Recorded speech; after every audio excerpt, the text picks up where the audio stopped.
Bu. Iya.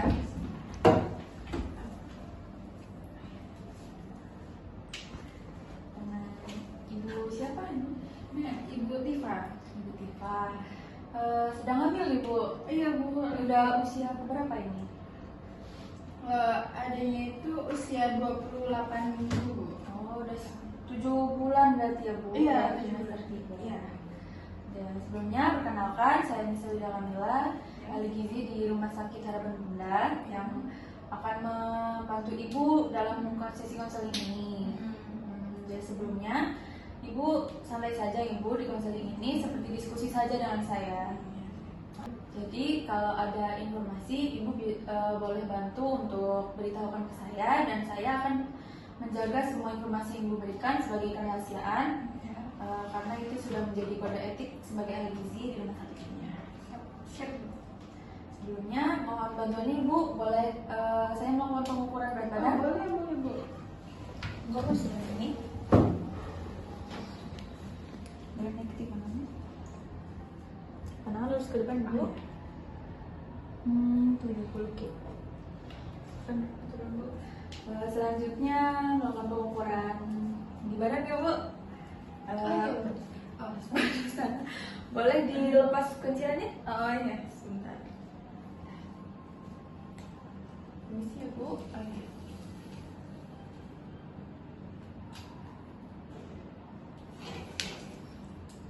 Udah Bu, boleh kembali dulu. Sampai Bu, saya masukkan dulu ya. Oke Bu, setelah melakukan pengukuran, baik Ibu sebelumnya ada keluhan apa Bu datang ke sini? Sebelumnya kan saya periksa di dokter ini ya Bu ya, dokter rumah sakit.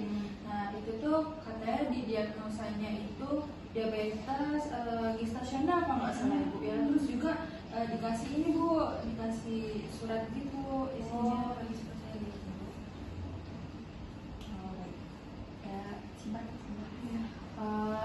Diabetes gestasional ya Bu.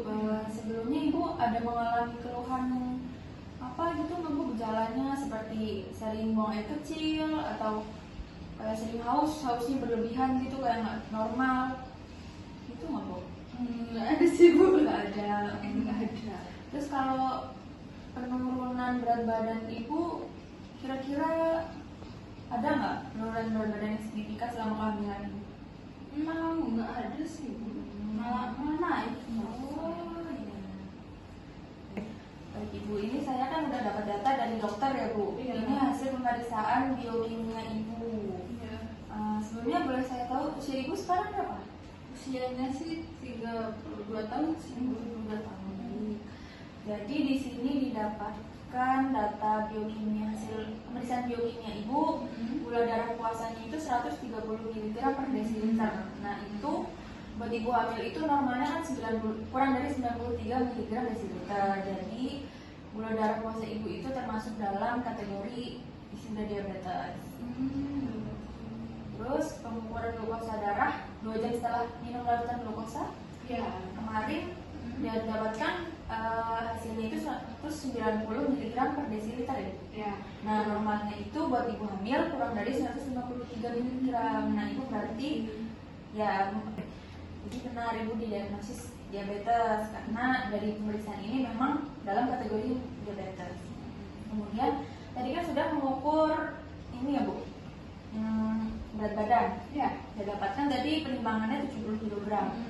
Terus Ibu ingat gak sebelum hamil berapa kilo? Sebelum hamil itu kayaknya 57 kg. 57, berarti ada peningkatan sebanyak kira-kira 13 kg ya Bu. Iya. Nah dalam rekomendasi Kemenkes itu kenaikannya itu kalau buat ibu hamil trimester 3 sekitar 7 sampai 11,5 kg. Nah itu 13 kg Bu. Terus tadi sudah mengalami pengukuran tinggi badan. Ibu tingginya 165 cm. Nah, kemudian sudah saya hitung IMT-nya itu didapatkan 25,7 kg per meter kuadrat. Nah, dalam kategori Kemenkes itu IMT ibu itu udah dalam kategori berat badan berlebih. Dalam itu tuh dalam kehamilan ibu ini, bukan menggunakan berat badan si ibu hamil. Terus ini di sini itu ada data tekanan darah ibu. Sudah melakukan tekanan darah ibu? Pemeriksaan tekanan darah itu? Udah. Nah, tekanan darahnya dapatkan hasil 120/80 mmHg. Kemudian pemeriksaan hemoglobin ibu 12 gram per desiliter. Nah, tekanan darahnya ibu itu dalam kategori normal.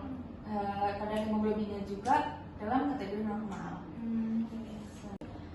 Baik ibu, selanjutnya saya ingin bertanya tentang kebiasaan makan ibu.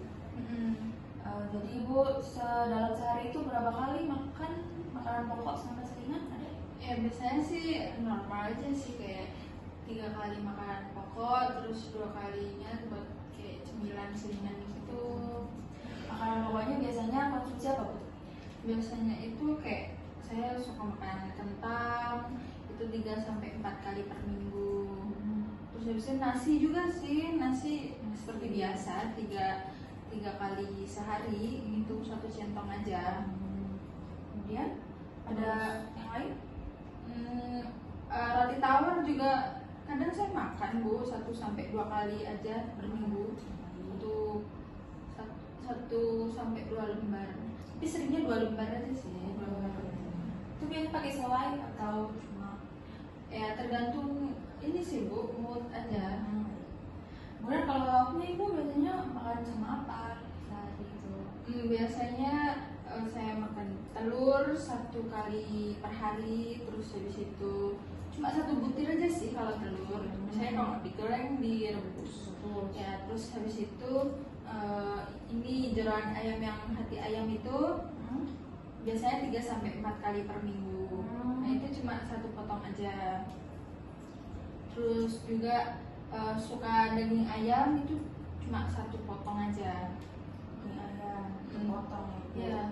Terus itu juga saya juga suka makan seafood gitu loh bu. Seafood, Tapi jarang sih, cuma 1-2 kali sih. Oh iya. Terus kalau suka makan tahu tempe nggak bu? Buat lauk biasanya kan Suka. Kalau tahu tempe itu lumayan sering ya, 2-3 kali per minggu. Tapi cuma 1 potong aja. kalau ibu sayuran suka makan nggak bu? Lumayan sih, kalau sayuran tuh kayak pilih-pilih gitu loh bu. Sayuran yang saya makan tuh biasanya kalau nggak brokoli, terus juga daun kelor kan bagus juga kan. Iya, Terus kangkung, sawi putih, gambas, wortel, biasanya kayak dicampur-campur gitu, dibikin sop atau sayur bening gitu bu. Nah itu biasanya makannya 3 kali dalam 1 hari sih bu. 3 kali dalam 1 hari. Biasanya berapa sayur itu berapa? Porsinya berapa? 5 sendok makan aja. Sendok makan. Sekitar Buah bu? Kalau buah biasanya makannya ganti-gantian sih bu, kadang mau pisang, kadang apel, kadang pir, kadang buah naga, semangka, melon, pepaya gitu. Suka buah ya bu? Tapi sehari itu ya 2 kali sehari aja sih, nggak sampai 3 kali. Kalau buat seringan biasanya kan ada nyemil-nyemil ya bu. Habis makan pokok biasanya masih lapar namanya ibu hamil. Iya. Biasanya konsumsi apa? Biasanya sih saya konsumsi biskuit itu sehari 1 kali lah ya. Itu biasanya 4 buah, terus juga kan mertua saya kayak masih di desa gitu loh, belum kayak suka beli jajanan-jajanan pasar gitu kayak tadi kan ada marem ya, terus ada apa itu bu yang makanan Jawa itu loh bu, semar apa? Pedal. Oh, Ya itu udah sampai 3 kali per minggu sih bu, nggak terlalu sering gitu, cuma 1-2. Terus juga suka makan bubur ketan kalau nggak salah namanya. Terus udah sampai 3 kali per minggu, itu cuma 1 mangkok aja sih. Mangkok. 1 segini aja bu, mangkok itu mangkok biasa. Terus habis itu juga kadang kalau ke Indomaret tuh beli yogurt drink Cimory itu 1 kali per hari. Baik ibu, saya ini lagi ibu konfirmasi tentang pola makannya ibu tadi, biasa makan ibu tadi ya.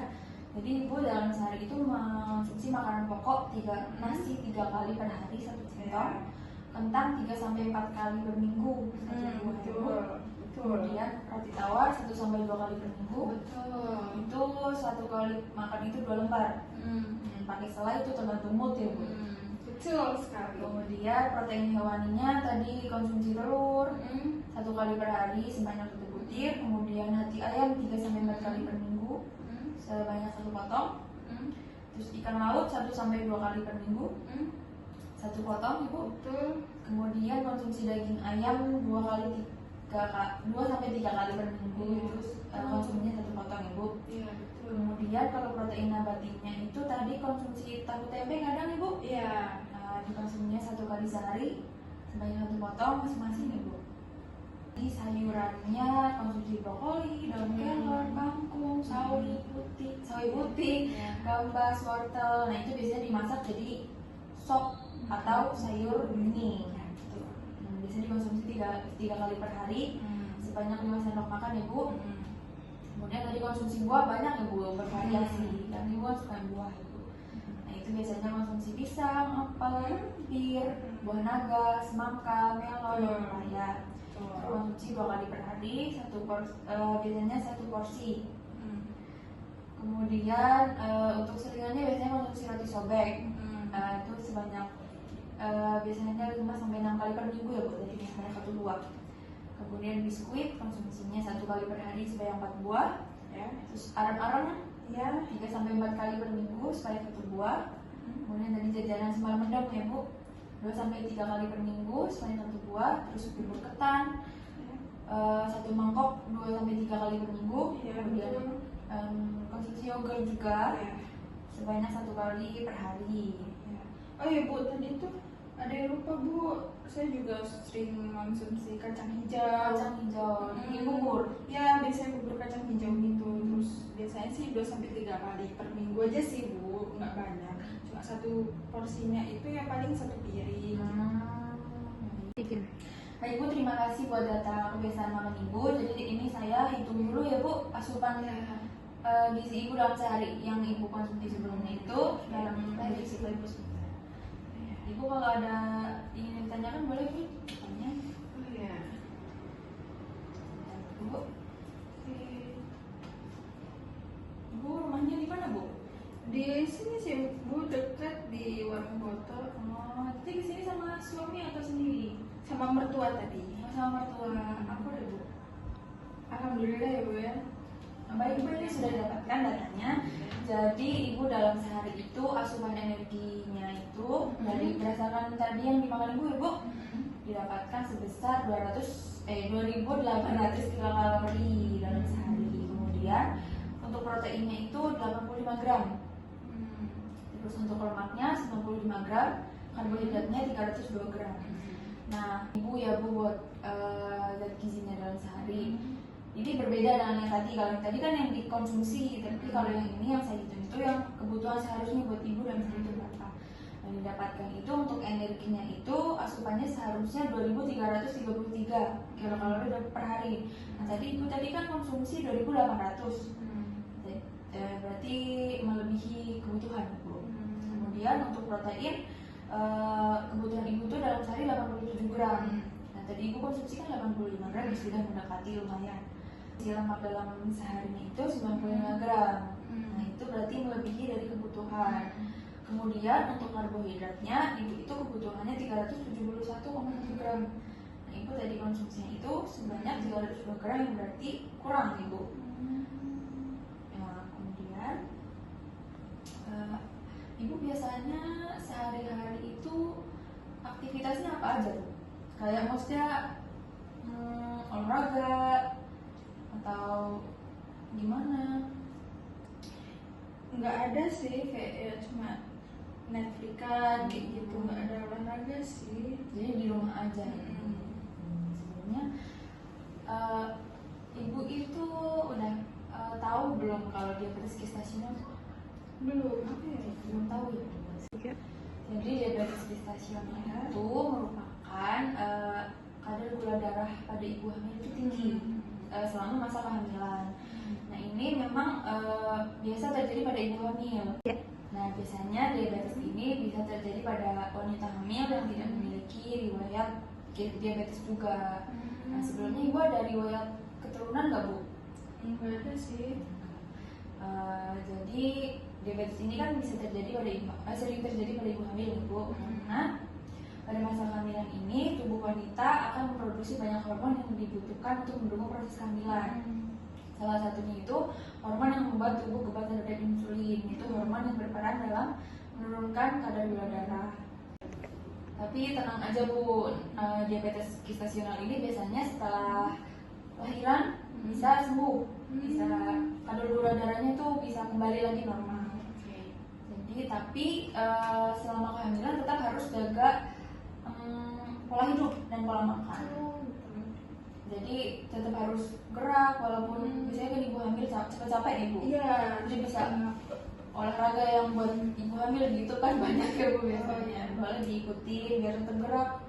Terus untuk pola makannya bisa konsumsi gizi seimbang seperti makanan pokoknya ada, protein hewani, protein nabatinya ada, sayurannya ada. Terus konsumsi air putih tetap harus cukup ya bu.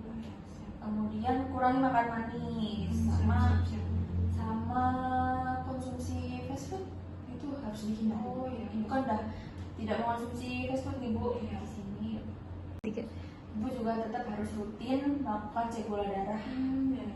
Biar tetap tahu tuh, jadi tetap kontrol gula darahnya. Walaupun udah melakukan pola makan yang bagus, pola hidup yang bagus, tapi kan tetap kadang gula darah tetap aja naik. Jadi ibu kan ini kehamilan di trimester 3 ya, dan kehamilan di usia ibu itu 32 tahun.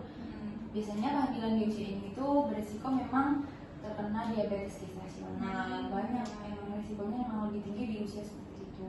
Kemudian ibu juga bisa berisiko obesitas pada kehamilan ini, jadi tetap jaga pola makan ibu ya bu. Siap bu. Tetap kurangi makanan manis. Siap. Nah tadi tuh saran dari saya ya bu, mau ibu ikutin atau enggak itu kembali lagi pada ibu. Sebelumnya ada yang ditanyakan? Cukup sih bu. Cukup, baik. Saya berharap ibu bisa sehat kembali ya bu. Kehamilannya bisa sehat, nanti lahirannya bisa anak yang cantik atau ganteng. Ya, makasih bu. Nanti kalau mau ada konseling lagi bisa hubungi saya atau bisa langsung datang lagi ke sini. Tetap jaga kesehatan. Terima kasih ya banyak ya bu atas saran dan masukannya, atas pola hidup dan pola makan saya ke depannya agar bisa lebih baik lagi. Ya, sama. Terima kasih ya bu, saya pamit terlebih dahulu ya bu.